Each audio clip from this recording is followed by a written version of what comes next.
নমস্কার, আমি আপনাদের প্রিয় নন্দিতা ব্লগে অনেক স্বাগত। আজকের বারটা হচ্ছে ওই শনিবারের দিকে। আজকে মায়ের সাথে মাঠে এসেছি। কালকে এসেছিলাম বোনের সঙ্গে, আজকে এসেছি মায়ের সাথে খাবার নিয়ে। ওইখানে বাবা মানে অনেক কাকু কাকিমারা সবাই দিয়েছেন জানেন। ওনারা ওখানে মাঠে কাজ করছেন আর আমি এখানে খাবার নিয়ে বসে আছি। যেহেতু খাবার আছে তো ওই কুকুর আরও বা শিয়াল চলে আসবে, ওই জন্য বসে আছি।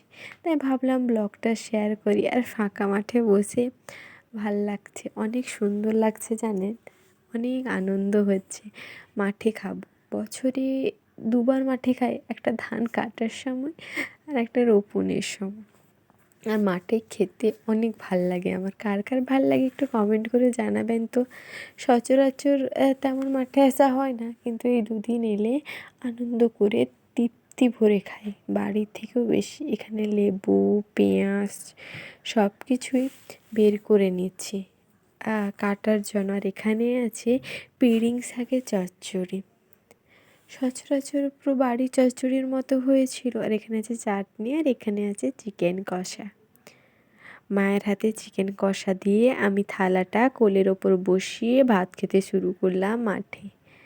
আমি আর মা খাওয়া দাওয়া করে সবাই একসঙ্গে খাওয়া দাওয়া করে বাড়ির উদ্দেশ্যে রওনা দিলাম। চলুন তাহলে আজকে বাড়ির উদ্দেশ্যে রওনা দিই।